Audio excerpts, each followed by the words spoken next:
Китепканада кошулуп калды. Таанысбек айтып коеюн. Бизге бүгүнкү күндө шаарга китепкананы таптаган кереги жок да. Жөн эле мындай акчаны алып бюджет алып атат да. Ушундай ишканалар боюнча бир экспертиза кылып туруп, бүт баарын бир жоюп койсоңуз бара болмок да. Абдан ушундай мамлекеттин акчасын эптеп топтоп атабыз, бирок кайра эле мындай көрмөс бакта кетип калган калган бир системалар бар, ошол мындай жеткиликтүүлөрдү жоюшубуз керек. Менин бир оюм да сизге. Мындай ишканалардан мен 7-8 айтып берем сизге.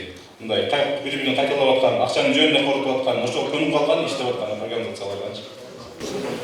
Кандай дейсиз ошого?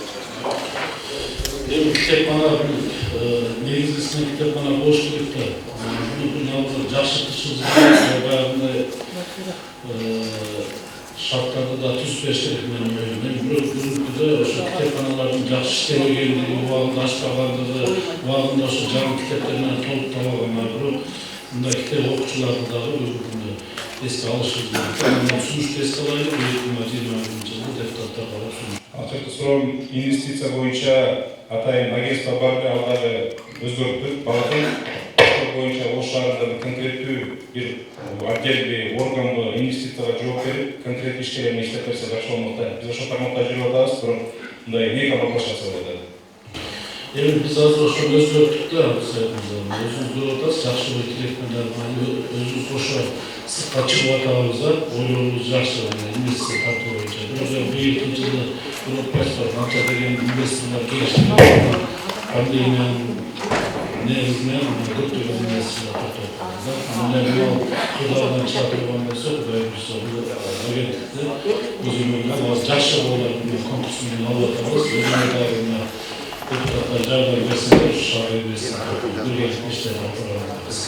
17 минутта мен бар сиңип алтын бар экен. Кадр маселеси боюнча дагы Танас Григорьевич. Мен ойлоп турам, вице-мэрлердин ошол 10 жылда иштеген организациялар жетекчилери бар. 5 жылда монополия кылгандар бар.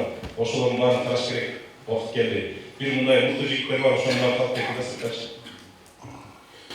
Кадр маселе боюнча айтып атам, мына 2 жылдан ашып калды да өзү.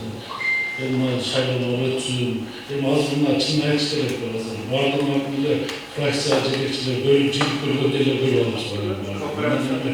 Иштеп аткандары иштеп атат, баягы план тапшырма аткан, иштебегендерин мына кийинкилерин алмаштырып атабыз. План тапшырмаларды аткарбагандарды мына сунуштарды берип алмаштырып атабыз. Эми эске алабыз, мына иштебегендер болсо мына. Акыркы ойлойт коюн, кечиресиздер. Ошол мындан кийинки мисалы сиз иштеп каласыз болчу башка меркелерге мен жалпы эле депутаттарга кайрылып кетмекмин. Бул ошо коалициянын башчысынын программасы менен келип деген түшүнүктү алып эле жалпы жеке мэрге берип, жооп бериште ошону сураш керек экен да. Анан нактап просто партиялык предложениесин коюп туруп эле конкреттүү кадр алып келбесек, мамлекеттин системасын көрүп атасыздар, акыбалы зор да. Рахмат.